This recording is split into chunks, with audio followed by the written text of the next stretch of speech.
Hello दोस्तों, आज मैंने जो विषय चुना है वो है अनुपात एवं समानुपात। Today's topic I have chosen is ratios and proportions. सबसे पहले देखना ज़रूरी है ये रेशियो का अर्थ क्या है, अनुपात का अर्थ क्या है। हमें डेली लाइफ में बहुत चीज़ों की तुलना करनी पड़ती है, कोई लंबाई है ना, दो चीज़ों की लंबाई की तुलना, उनके वज़न की तुलना, ठीक है, या किसी भी तरह से हम लोगों को किसी दो चीज़ों की भी जब तुलना करनी पड़ती है तो तुलना करने की एक विधि तो हम क्या कर सकते हैं, जैसे कि मैं आपको एक उदाहरण दिखाना चाहती हूँ। अगर हमारे पास ये चॉक है और ये पेन है, इनकी लंबाई का हम लोगों को तुलना करना है, कौन ज़्यादा लंबा है देखना है, तो हम लोग क्या कर सकते हैं, इसकी लंबाई को माइनस करके देख सकते हैं। ओके, लंबाई को माइनस करेंगे तो कितना उनमें अंतर है वो हमें मिल जाएगा, है ना। ये एक तरीका है। लेकिन बहुत बार ऐसा होता है कि हम लोगों को एक दूसरे के अनुपात में कितना है वो हमें जानने की ज़रूरत पड़ती है। तो ऐसे केसेस में हम एक और तरीके से तुलना कर सकते हैं, वो तरीका है उनको भाग करके, मतलब डिवाइड करके। ओके, तो ऐसे इस तरह से तुलना करने को ही अनुपात कहते हैं या रेशियो कहते हैं, दो चीज़ों के बीच का रेशियो कहते हैं। मैं अभी आपको उदाहरण देकर समझाऊंगी। लेकिन एक और बात ध्यान रखना ज़रूरी है, जब भी हम अनुपात निकालते हैं दो चीज़ों के बीच में रेशियो के थ्रू उनमें हम लोग रिलेशन स्टैब्लिश करते हैं, तुलना करते हैं, तो ये जानना ज़रूरी है कि वो दोनों सेम क्वांटिटी हो, सेम तरह की क्वांटिटी हो। समजातीय राशि हिंदी में कहेंगे तो उसे कहेंगे समजातीय राशि। एक अगर लेंथ है तो दूसरा भी लेंथ होना चाहिए। एक का आप वेट ले रहे हैं तो दूसरे का भी आपको वेट लेना होगा। इस प्रकार से हम लोग क्या देख रहे हैं कि सेम प्रकार की जो राशि है, सेम क्वांटिटी के बीच में डिवाइड के थ्रू जो हम लोग डिवीजन के थ्रू जो हम लोग कंपेयरिंग करते हैं उसे कहते हैं रेशियो। फॉर एग्ज़ाम्पल मैं आपको एक एग्ज़ाम्पल दिखाती हूँ, बताती हूँ। सपोज़ किसी क्लास में बॉयज़ और गर्ल्स, बॉयज़ हैं 20 और उसी क्लास में गर्ल्स हैं 15। तो बॉयज़ इज़ टू गर्ल्स का रेशियो क्या हो जाएगा, पहले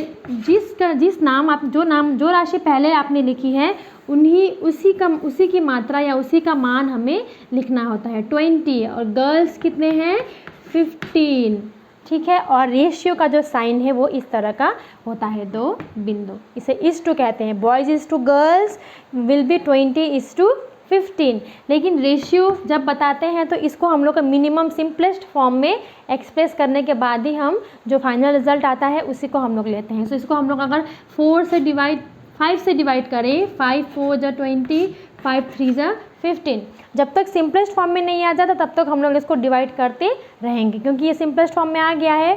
4 और 3 आगे किसी एक नंबर से डिविजिबल नहीं, तो हम लोग क्या कह सकते हैं, number of boys and girls का जो रेशियो है वो है 4:3। ओके, इसी तरह से आप और भी बहुत सारे एग्जांपल्स के थ्रू हम लोग क्या कर सकते हैं, किन्हीं दो राशि के बीच में, किन्हीं दो क्वांटिटीज़ के बीच में ऐसे तुलना कर सकते हैं, कंपेयर कर सकते हैं। तो मैंने क्या कहा था, डिवाइड की प्रक्रिया द्वारा। तो डिवाइड कैसे हुआ, इस इज़ टू को हम लोग 4/3 ऐसे भी कह सकते हैं। तो ये जो साइन है ये क्या है, डिवीजन है ना, डिवीजन का साइन। इसका मतलब 4 भाग अगर बॉयज़ हैं तो उस क्लास में 3 भाग 3 पार्ट जो हैं गर्ल्स हैं, ठीक है। तो इस प्रकार हम लोग रेशियो का डेफिनेशन हमने जाना। अब एक और बात है, किसी रेशियो को, किसी एक अनुपात को, किसी रेशियो को और एक क्वालिटी या प्रॉपर्टी हम लोग क्या देख सकते हैं। एक तो प्रॉपर्टी मैंने बताई, जो सेम टाइप ऑफ क्वांटिटी है, समजातीय राशि है, उन्हीं दोनों के बीच में हम लोग तुलना कर सकते हैं रेशियो के थ्रू। ओके, अब रेशियो जो है हमेशा सिंपलेस्ट फॉर्म में एक्सप्रेस करना है, ये भी मैंने बताया। और तीसरी बात, रेशियो, किसी एक रेशियो को आप जब सेम नंबर से मल्टीप्लाई या डिवाइड करते हैं, सेम नंबर से मल्टीप्लाई या डिवाइड करते हैं, तो उसकी जो वैल्यू होती है 4 3 जा 12, 3 3 जा 9, उसकी वैल्यू चेंज नहीं होती अल्टीमेटली। आप देखिएगा, इसको मैं अगर कैंसिल आउट करूँगी तो क्या आएगा, तो देखिए अल्टीमेटली मुझे 4:3 ही मिला। क्यों, क्योंकि मैंने सेम नंबर से मल्टीप्लाई किया था। अब यहाँ पे 20:15 है, यहाँ मैंने डिवाइड किया 5 से, डिवाइड किया 5 से, तो क्या होगा यहाँ पे 4 और यहाँ पे 3, इसको भी मैं कैंसिल आउट करूँगी तो यही। इसका मतलब सेम नंबर से जब हम लोग डिवाइड करते हैं या इनटू करते हैं किसी रेशियो को, तो उसका जो वैल्यू है वो अनचेंज्ड रहता है, बदलता नहीं है। ओके, अब हम लोग को रेशियो तो समझ में आ गया। अब मैं इसी, क्योंकि मैंने प्रपोर्शन टॉपिक भी लिखा है, तो हम लोग इसके बारे में भी जान लेते हैं कि प्रपोर्शन या समानुपात क्या होता है। कभी ऐसा हो सकता है कि दो रेशियो जो है, दो अनुपात की समानता का अर्थ ही है प्रपोर्शन, क्योंकि समानुपात नाम से ही क्लियर है, सम अनुपात। Suppose A is to B एक रेशियो है और सी इज टू डी एक रेशियो है। अगर वो दोनों इक्वल हुए तो हम लोग क्या कह सकते हैं, ये दोनों प्रपोर्शन में है। ओके, प्रपोर्शन का जो साइन है वो इस तरह का होता है, रेशियो का 1:2 और प्रपोर्शन में ये होता है प्रपोर्शन का साइन। तो इसे हम लोग क्या भी लिख सकते हैं, A is to B is proportion to C is to D। जैसे मैंने यहाँ लिखा है 4:3, 20:15 लिख सकते हैं। क्यों? क्योंकि इसे कैंसिल आउट करेंगे तो हमें क्या मिलेगा, अल्टीमेटली 4:3 ही मिलेगा। मतलब ये दोनों जो हैं रेशियोज इक्वल हैं, इसीलिए हम कह सकते हैं कि they are in proportion. Okay, आपके और आपके दोस्त के बीच जो सपोज़ कुछ पैसे हैं उनकी तुलना करेंगे, उनका रेशियो, और आपके फिर और जो दोस्त हैं उनके भी अगर पैसे का रेशियो सपोज सेम आया तो उनको भी क्या कर सकते हैं, आप दोनों के सम का रेशियो, पैसे का रेशियो, और आपके दोस्त जो दो हैं बाकी दूसरे, उनके पैसे का रेशियो भी सेम आया तो हम लोग क्या कह सकते हैं, आप दोनों के सम का रेशियो, पैसे का रेशियो, और आपके दोस्त के भी पैसे का रेशियो क्या है, प्रपोर्शन में है या समानुपात है। तो इस तरह रेशियो और प्रपोर्शन के थ्रू हम लोग नंबर्स में कंपैरिजन या तुलना कर सकते हैं। अब चलिए देखते हैं इससे रिलेटेड जो सम्स हैं वो किस प्रकार से हम लोगों को बनाने हैं या किस प्रकार के क्वेश्चंस हमें पूछे जा सकते हैं। हम लोग थोड़े सिंपल सम्स से थोड़े कॉम्प्लिकेटेड सम्स की तरफ बढ़ेंगे, बट पहले आपको इतना समझना ज़रूरी है कि रेशियो होता क्या है, और ये आपको समझना ज़रूरी है कि आपने जिस चीज़ का मान पहले लिखा उस चीज़ का मान, उसी राशि का वैल्यू आपको यहाँ लिखना होता है। बॉयज़, नंबर ऑफ़ बॉयज़ है तो यहाँ हमेशा नंबर ऑफ़ बॉयज़ को ही पहले, गर्ल्स के नंबर को पहले लिख देंगे तो वो गलत हो जाएगा। ये आपको हमेशा क्वेश्चन पढ़ते टाइम ध्यान रखना है। अब exercise class West Bengal board के बुक में, वेस्ट बंगाल बोर्ड के सिलेबस के अनुसार जो क्वेश्चंस दिए हुए हैं उनमें से कुछ हम लोग सॉल्व करके देखते हैं, जो कि है एक्सरसाइज 2.1। इसमें क्या बताया गया है, प्रश्न, पुलक बाबू की उम्र और मानिक बाबू की उम्र का अनुपात, उम्र का अनुपात दिया हुआ है 7:9। ठीक है, इस तरह जो जिनकी उम्र पहले लिखी है उन्हीं का उम्र आपका पहले लिखना है, और मानिक बाबू का 9। इस तरह हमने लिखा, पुलक बाबू की उम्र दी हुई है और मानिक बाबू की उम्र का दोनों का अनुपात दिया हुआ है कि 7:9 है। ओके, इनका अनुपात इसलिए इस टू करके लिखा है। अब बताया गया है कि पुलक बाबू की, मानिक बाबू की जो उम्र है दी गई है यहाँ पे, मानिक बाबू की उम्र दी है 72 ईयर्स, 72 वर्ष। तो हम लोगों को पूछा गया है कि पुलक बाबू की उम्र कितनी होगी, तो हम लोग क्या लिखेंगे यहाँ पे, ऐसे लिख सकते हैं। देखिए मैं बताती हूँ, बहुत ही आसान है। पुलक बाबू की उम्र बाय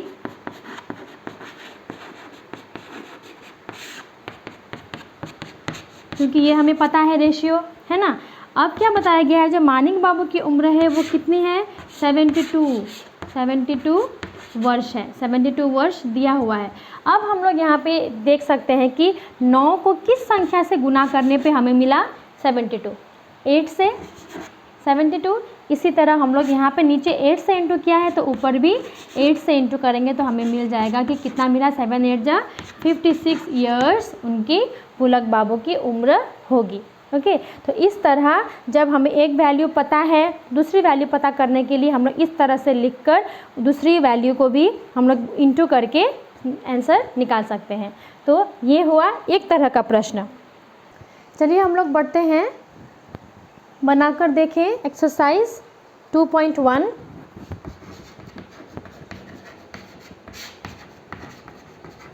बनाकर देखें 2.1 की तरफ। इसके कुछ क्वेश्चन को हम लोग हल करेंगे तो हम लोग समझ में आएगा कि अनुपात वाले जो क्वेश्चन है उसको हम लोगों को कैसे सॉल्व करना है। ओके क्वेश्चन नंबर 10 मैं आपको बताना चाहूँगी। इसमें प्रश्न में पूछा गया है एक वृत्त की परिधि का व्यास, परिधि और व्यास का अनुपात, परिधि और व्यास का अनुपात 22:7 है।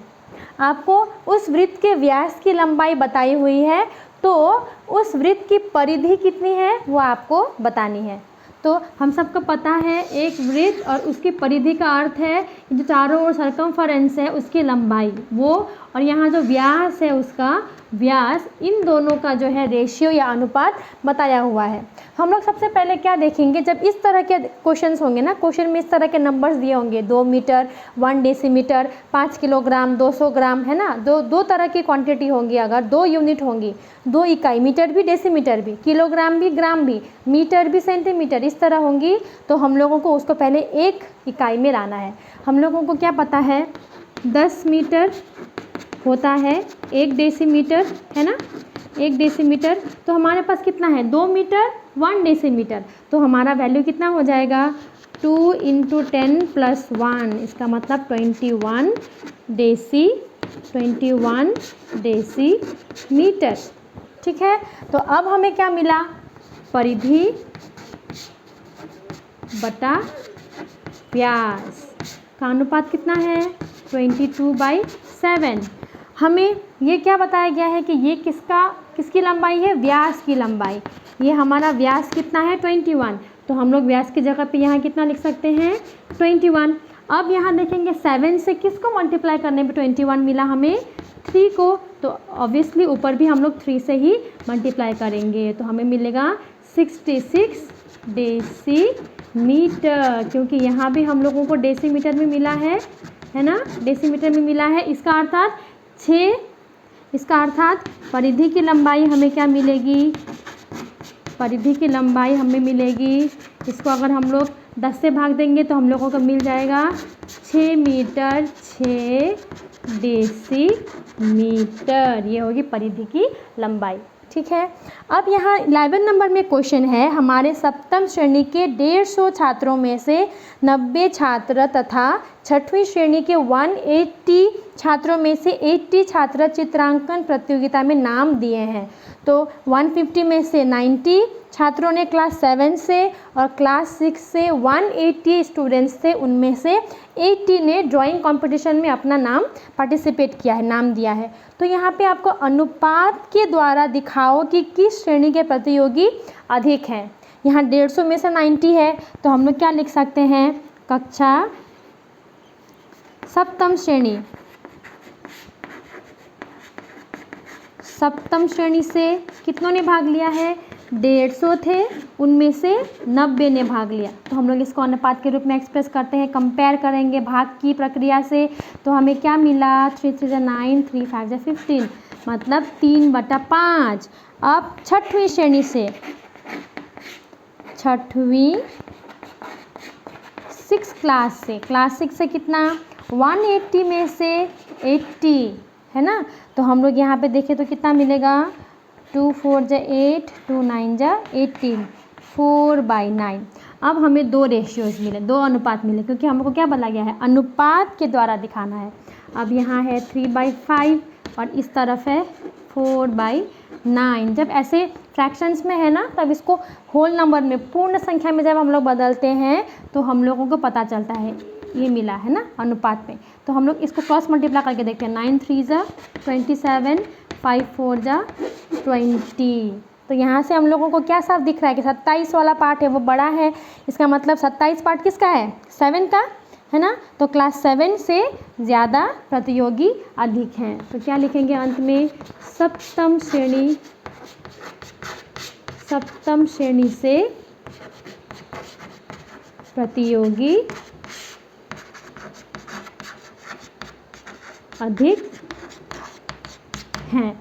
इस तरह अनुपात के थ्रू 3/5:4:9, ये कैसे हुआ, 4/9, ये कैसे हुआ, सप्तम श्रेणी के छात्र बटा छठवीं श्रेणी के छात्र। ये कौन सा छात्र, ये कौन सा पाठ है, ये है सप्तम श्रेणी से पाठ लेने वालों की संख्या, और ये है क्लास 6 से पाठ लेने वालों की संख्या। हम लोग इसको क्रॉस मल्टीप्लाई करके देखें, जब इस तरह का फ्रैक्शन में रहेगा, अगर ना भिन्न में रहेगा, उसको पूर्ण संख्या वाले अनुपात में बदलने के लिए हम लोगों को ऐसे क्रॉस मल्टीप्लाई करना होता है। आप इसको याद रखिएगा, ओके। तो इससे हम लोगों को क्या साफ मालूम चल रहा है कि सप्तम श्रेणी से प्रतियोगी जो है वो अधिक हैं। तो इस प्रकार के प्रश्न हम लोग ऐसे हल कर सकते हैं। हमने 2 प्रकार के प्रश्न यहाँ देखे, एक तो जब हम लोगों को एक की वैल्यू दी हुई है, एक का मान आंसर दिया हुआ है, तो दूसरा कितना होगा वो निकाल सकते हैं, और अनुपात के द्वारा हम लोग दिखा सकते हैं, बता सकते हैं कि कौन सा वैल्यू ज़्यादा है। इसको भी हम लोग अनुपात के थ्रू से सॉल्व कर सकते हैं। अब हम लोग इसी पाठ का थोड़ा सा रेशियो या अनुपात के थोड़ा सा डीप लेवल में जाएंगे। इसके बाद हमें कौन कौन से नियम या फिर थोड़े बहुत जो इनके नाम और विस्तार से क्या क्या है अनुपात में, वो हम लोग जानेंगे। अब हमने यहाँ पे क्या देखा, हमारे अनुपात में या कोई भी क्वेश्चन में क्या देखा, सपोज़ 5:3 है एक अनुपात, और दूसरा है 3:10। तो यहाँ जो आगे वाला पद होता है उसको हमेशा कहते हैं पूर्व पद, और सेकंड वाला पद जो होता है उसको कहते हैं उत्तर पद, उसको कहते हैं उत्तर पद। यहाँ हम क्या देख रहे हैं, पूर्व पद जो है बड़ा है उत्तर पद से, है ना, 5 है, तो जो पीछे वाला पद है उत्तर पद से पूर्व पद ज़्यादा है। तो इस तरह के अनुपात को कहते हैं गुरु अनुपात। इस तरह के अनुपात का कहेंगे गुरु अनुपात। यहाँ क्या दिख रहा है हम लोगों को, जो पूर्व पद है वो छोटा है ना, जो पूर्व पद है वो छोटा है। इस तरह के अनुपात को कहेंगे लघु अनुपात। ये आपको ध्यान में रखना है। और जब पूर्व पद और उत्तर पद दोनों एक समान है ना, सपोज़ आपने और आपके दोस्त ने दोनों ने 1:1 के रेशियो में 1:1 के रेशियो में किसी एक केक को 2 भागों में बांटा, अर्थात ठीक 2 भागों में बांटा, अर्थात 1:1 के रेशियो में आधा और इधर भी हाफ। इसका मतलब क्या हुआ, इसका आंसर आउट करेंगे तो क्या मिलेगा 1:1, या कोई भी आप वो ले सकते हैं। आप लोगों ने 1:1 के रेशियो में कोई भी चीज़ अपनी मिलाया, तो यहाँ पे क्या देख रहे हैं, पूर्व पद और उत्तर पद क्या है, एक समान। तो हम लोग क्या देखते हैं, जब ऐसा होता है तो इन्हें कहते हैं साम्यानुपात। तो इस तरह हमने क्या देखा, 3 तरह के हैं, एक है गुरु अनुपात, दूसरा है लघु अनुपात, तीसरा है साम्यानुपात। ओके, तो आप लोग देख के ही पहचान जाएंगे कौन सा जो रेशियो दिया हुआ है वो किस तरह का अनुपात है। बहुत ही आसान है। अब आप लोगों को क्वेश्चन मिल सकता है मिश्र अनुपात में बदलो। मिश्र अनुपात एक और तरह का अनुपात है। मिश्र अनुपात ये कैसे होता है, सपोज़ इतने सारे रेशियोज दिए हुए हैं,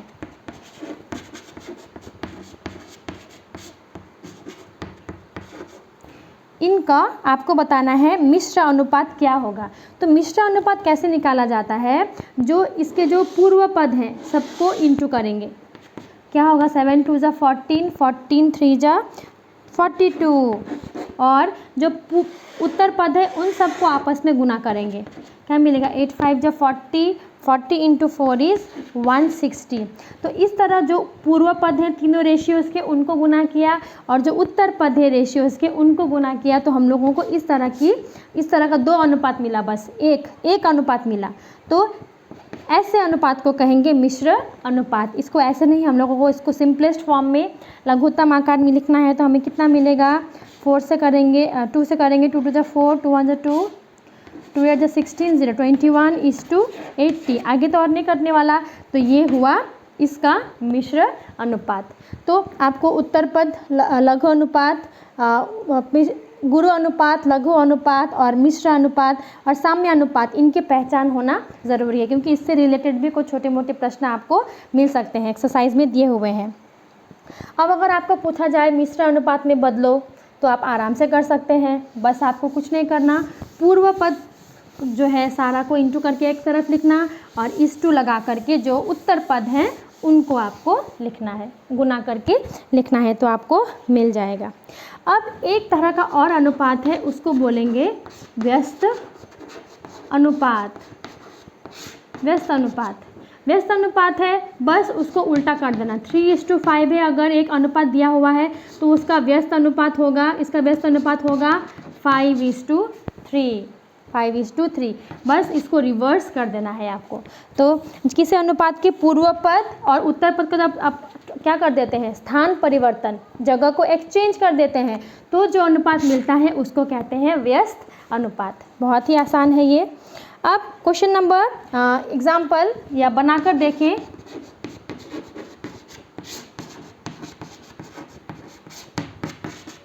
टू 2.2 से कुछ प्रश्न हम लोग लेकर के सॉल्व करके देखते हैं कि क्वेश्चन किस तरह के होंगे और उनको सॉल्व करने का तरीका हमें क्या अपनाना है।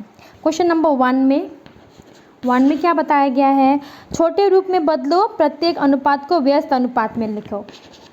ठीक है, अनुपातों को छोटे रूप में बदलो। छोटे रूप में बदलो का मतलब आपको बस क्या करना है, उसको कैंसल आउट करना है, डिवाइड करना है एक नंबर से, और व्यस्त अनुपात भी आपको लिखना है। व्यस्त अनुपात लिखो। तो मैं एक प्रश्न लेती हूँ, क्वेश्चन नंबर ई, 9xy = 12xy।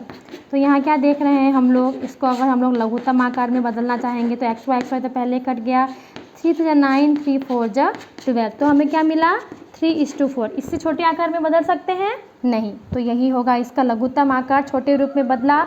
अब इसका व्यस्त अनुपात, व्यस्त अनुपात कितना होगा, वो होगा इसका उल्टा, जगह बदल देंगे, 4:3। तो ये था तरीका नंबर 1 के प्रश्नों को हल करने का। अब क्वेश्चन नंबर 2 में पूछा गया है, नीचे के अनुपातों को पूर्ण संख्या के अनुपात में बदलकर उसके व्यस्त अनुपात को लिखो।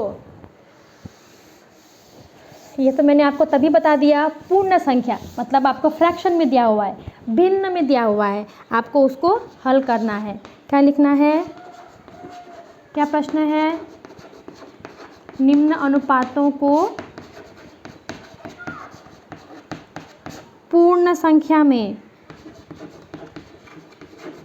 पूर्ण संख्या के अनुपात में परिणत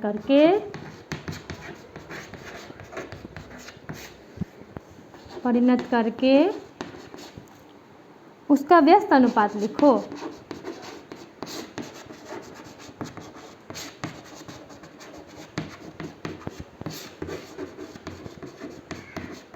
व्यस्त अनुपात लिखो। अब यहाँ नंबर डी में लेती हूँ, 5/8, 7/16। तो ये एक अनुपात है ना, इन दोनों के बीच जो अनुपात का चिन्ह दिया हुआ है, मतलब ये एक अनुपात में है। पर यहाँ हम क्या देख रहे हैं, होल नंबर पूर्ण संख्या में है क्या, नहीं, ये फ्रैक्शन में है। 5/8, 7/16 ये फ्रैक्शन में है, तो इसको होल नंबर में बदलने का तरीका क्या बताया था मैंने, बस क्रॉस मल्टीप्लाई। 16 5 80, 7 8 56। अब क्योंकि इसको लघुत्तम आकार में हम बदल सकते हैं, चलिए देखते हैं ट्राई करके। 4 से करेंगे तो 4 2 8, 0, 4 1 4, 4 4 16, फिर 2 10 20, 2 7 14।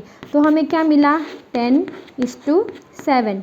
इसका व्यस्त अनुपात, ये तो इससे आसान तो और उत्तर प्रश्न हो ही नहीं सकता, बस जगह बदल दो, 7:10। तो ये आपको मिल गया इसका व्यस्त अनुपात।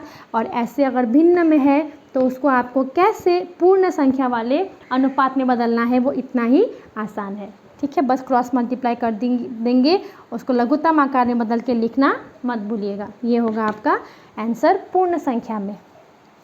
अब क्वेश्चन नंबर 3 बहुत ही आसान है, आपको बस मिश्र अनुपात, गुरु अनुपात, लघु अनुपात है या साम्य अनुपात है, ये बना करके आपको देखना है। मैं ये प्रश्न आपके लिए छोड़ती हूँ, क्वेश्चन नंबर 3 के सारे प्रश्न और बाकी के जो वर्ड प्रॉब्लम्स हैं, है ना, जो समस्याएं दी हुई है शब्दों में, उसको हम लोग कैसे सॉल्व करना है, कैसे समझना है, अनुपात में कैसे उन्हें लिखना है, और तरह तरह के क्वेश्चंस बहुत दिए गए हैं, कितने सारे टाइप्स ऑफ प्रॉब्लम्स आपको मिल सकते हैं अनुपात से रिलेटेड, उसके बारे में हम लोग चर्चा करेंगे। इस रेशियो वाले चैप्टर वीडियो का अगला पार्ट देखना बिल्कुल मिस मत कीजिएगा, ताकि आपको और भी समस्याएं सॉल्व करने में आसानी हो सके।